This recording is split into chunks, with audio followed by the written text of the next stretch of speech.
एक गांव में केशव नाम का किसान अपनी पत्नी चमेली के साथ रहा करता था और उसके पास 2 बैल थे। वो दोनों बैल उसके पास काफी समय से थे, जिससे केशव को उन दोनों बैलों से बहुत ज्यादा लगाव था। वो उन दोनों बैलों का बहुत अच्छे से ख्याल रखता था और उसके पास एक छोटा सा खेत था, जिस पर वो उन दोनों बैलों के साथ रात दिन मेहनत किया करता था। केशव बहुत मेहनत करने के बाद भी अपने खेत में केवल अपने खाने जितना ही अनाज उगा पाता था, लेकिन केशव गरीब होने के साथ साथ ईमानदार भी था। अरे चमेली, अपने बैलों को तुमने चारा क्यों नहीं डाला? तुम बैलों को कम से कम समय से चारा पानी दे दिया करो। अगर ऐसे ही रहा तो बेचारे मेरे बैल मर जाएंगे। अरे अरे, ये बैल कब से बेचारे हो गए? इन्हें रोज तो सारा दिन चारा पानी मिलता है, आज नहीं डाला तो क्या हो गया? और वैसे भी मुझे सारे दिन 1000 काम होते हैं, आपके जैसे थोड़ी हूँ जो दिन भर इनकी सेवा करूँ। मैं तुम्हें कौन सा सारा दिन उनके पास रहने को कह रहा हूँ, तुम बस समय से इन्हें चारा पानी दे दिया करो। अब आप खुद यहाँ आ गए हो ना, तो अब इतना चिल्लाने की जरूरत नहीं है। खुद ही इन्हें चारा पानी दे दो, मैं अपने लिए खाना बनाऊं या इन दोनों को देखूं? तुमसे तो बात करना ही बेकार है। अच्छा, तो मुझे भी पता नहीं किस जन्म के पाप भोगने पड़ रहे हैं, जो मुझे तुम्हारे साथ इतनी गरीबी में रहना पड़ रहा है। पता नहीं कब सब सही होगा। और आप बोलते हो ना कि भगवान सुनेंगे, अरे न जाने आपके भगवान आपकी कब सुनेंगे। अरे तुम थोड़ी शांत हो जाओ। अपन कर्म के अलावा और कर भी क्या सकते हैं, और देना नहीं देना ये सच में ऊपर वाले के ही हाथ में है। अपने सोचने से क्या होगा? अरे मैं गुस्सा नहीं करूं तो क्या करूं? आप आते ही मेरे ऊपर इन दोनों बैलों की वजह से चिल्ला रहे हो, और ऊपर से अपने गांव में 3 साल से ठीक से बारिश नहीं हो रही है, जिससे अपनी फसल खराब हो जाती है। और गांव में बाकी किसानों के पास तो गाय भैंस भी है, जिससे उनका गुजारा चल जाता है, लेकिन अपने पास तो इन दोनों बैलों और एक छोटे से खेत के अलावा और कुछ नहीं है। और बारिश ना होने की वजह से उस खेत में भी ठीक से फसल नहीं हो पाती। पता नहीं इस बार क्या होगा अपना। हाँ, तुम ये बात तो बिल्कुल सही कह रही हो। पिछले 3 साल से सही से बारिश न होने के कारण फसल बर्बाद हो रही है, और अब तो नदी और कुएं भी सूखने लगे हैं, उनमें भी बस थोड़ा थोड़ा ही पानी बचा है। पता नहीं इस बार खेत में क्या होगा, ये तो भगवान ही जाने। ठीक है, चलो अब मैं खेत में चलता हूँ। ये कहकर केशव अपने दोनों बैलों को लेकर अपने खेत की ओर निकल जाता है। केशव भले ही गरीब था, लेकिन बहुत ईमानदार था और हमेशा अच्छे कर्म ही किया करता था और हमेशा दूसरों का भला चाहता था, और केशव भगवान के ऊपर विश्वास रखता था। केशव खेत पहुंचकर अपना काम चालू कर देता है और बेचारा दिन भर अपनी मेहनत और लगन से अपने खेत में काम करता है। फिर शाम होने पर आज तो मैंने खेत में दिन भर काम किया है, बहुत मेहनत की है, मैं बहुत थक चुका हूँ, मुझे बहुत जोर से भूख लग रही है, और वैसे भी मैंने आज अपने खेत का आधा काम तो कर ही लिया है, बाकी का काम मैं कल कर लूँगा। और मेरे बेचारे बैल भी दोनों थक चुके होंगे। केशव अपने बैलों से बहुत ही प्यार करता था, वो अपने बैलों से ज्यादा काम नहीं करवाता था। फिर केशव घर पहुंचकर अपने बैलों को बांध देता है और घर के अंदर चला जाता है। अरे सुनती हो चमेली, ओ चमेली, आज दिन भर मैं खेत में काम करने के बाद बहुत थक गया हूँ, अब मुझे बहुत भूख लग रही है, तुम मेरे लिए खाना परोसो, जब तक मैं अपने बैलों को चारा पानी डालकर आता हूँ। तभी बाहर से आवाज आती है। अरे केशव, क्या तुम अंदर हो? जरा बाहर आओ। ये आवाज सुनकर केशव बाहर जाता है। प्रणाम जमींदार साहब, बताइए आपका यहाँ आना कैसे हुआ? अगर कोई काम था तो मुझे वहाँ बुला लिया होता, मैं आपके पास आ जाता। अरे कुछ नहीं केशव, मैं यहाँ से गुजर रहा था तो मैंने सोचा इस बार मैं अपने खेत को जोतने के लिए तुम्हें कह दूं। जमींदार की ये बात सुनकर केशव बहुत खुश हो जाता है। हाँ जमींदार साहब, कल मैं अपने बैलों को लेकर आ जाऊंगा और आपके खेत को जोत दूंगा। लेकिन तुम्हारे बैल तो काफी बूढ़े नजर आ रहे हैं, ये खेत को को जोत पाएंगे या नहीं। अरे जमींदार साहब, आप चिंता मत कीजिए, ये बूढ़े जरूर है लेकिन बहुत ही मेहनती बैल है मेरे। ठीक है, तो फिर तुम कल सुबह जल्दी ही खेतों में पहुंच जाना और अपना काम करना शुरू कर देना। और अब मैं चलता हूँ, ठीक है। इतना कहकर जमींदार वहाँ से चला जाता है और केशव भी खाना खाकर सो जाता है। फिर अगले दिन सुबह केशव अपने बैलों को लेकर जमींदार के खेतों के लिए निकल जाता है। केशव पूरे दिन भर अपने बैलों के साथ मिलकर जमींदार के खेतों में काम करता है, लेकिन केशव के बैल बूढ़े होने के कारण वो पूरा खेत नहीं जोत पाते। फिर शाम होने पर जमींदार केशव को आधे पैसे ही देता है। केशव को जितने भी पैसे मिलते हैं वो उन्हें लेकर अपने घर चला जाता है।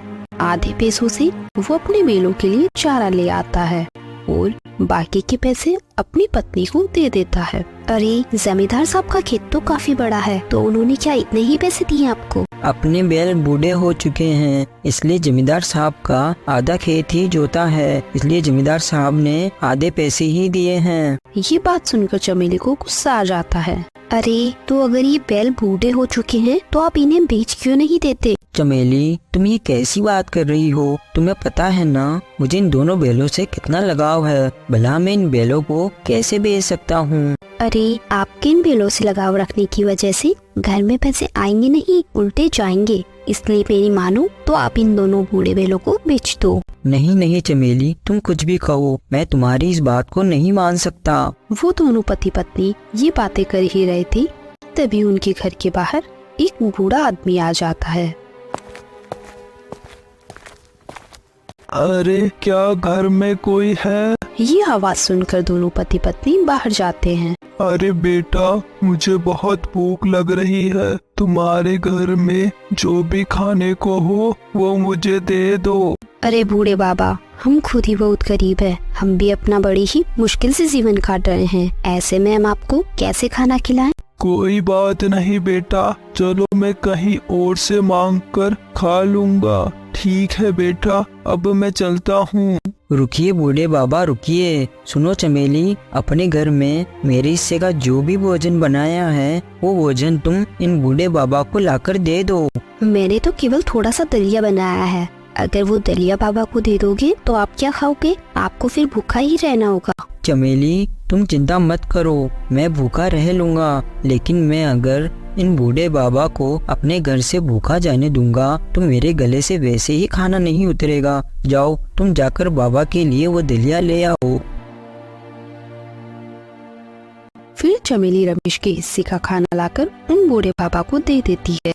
बूढ़े बाबा वो दलिया खाकर बोलते हैं, बहुत ही अच्छा भोजन था, तूने मेरी भूख को शांत किया है। भले ही तेरे अभी बुरे दिन चल रहे हैं, लेकिन ऊपर वाला सब देख रहा है, वो एक दिन तेरी जरूर सुनेगा बेटा। ठीक है, अब मैं चलता हूँ। ऐसा कहकर बूढ़े बाबा वहाँ से चले जाते हैं। फिर अगले दिन सुबह होने पर रोज की तरह केशव अपने दोनों बैलों को लेकर अपने खेत की ओर निकल जाता है। खेत पहुंचकर केशव खेत में काम चालू कर देता है। केशव अपना काम कर ही रहा था कि तभी थोड़ी देर के बाद गांव का एक व्यक्ति केशव के खेत के पास से गुजर रहा था। वो केशव के पास आता है।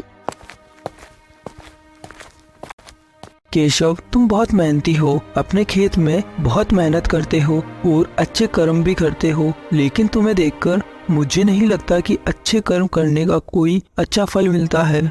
नहीं नहीं रमेश, ऐसा नहीं है। भगवान के घर देर है लेकिन अंधेर नहीं है। जो अच्छे कर्म करेगा उससे अच्छा फल जरूर मिलेगा, भले ही देर से मिले लेकिन मिलेगा जरूर। और मुझे भी भगवान के ऊपर पूरा भरोसा है।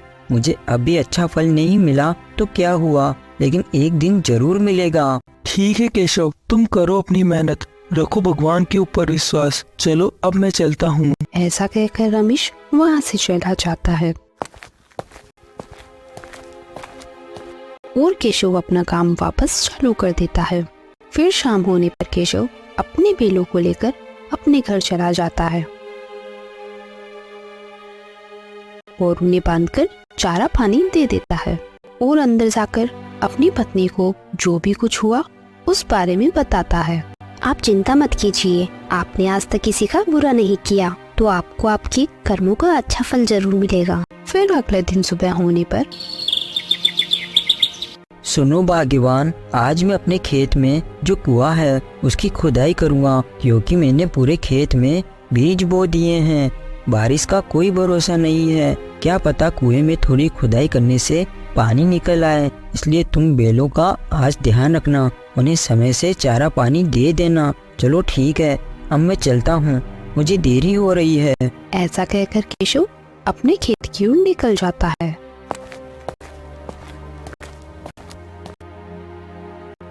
और अपने कुएं में उतरकर खुदाई करना चालू कर देता है। तभी खुदाई करते करते केशव को किसी चीज की आवाज आती है, तो वो और खुदाई करता है तो उसे सोने चांदी से भरा हुआ एक घड़ा दिखाई देता है। अरे वाह, इतना सारा खजाना! लगता है भगवान ने मेरी सुन ली, मुझे मेरे अच्छे कर्मों का फल मिल गया। फिर केशव उस घड़े को लेकर अपने घर चला जाता है और अपनी पत्नी को सारी बात बता देता है। देखा, मैंने कहा था ना, आपको आपके कर्मों का फल जरूर मिलेगा।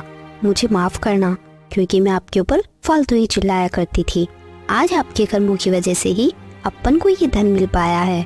आज से मैं भी सभी लोगों की मदद किया करूंगी और अपने बेलों का भी अच्छे से ध्यान रखूंगी।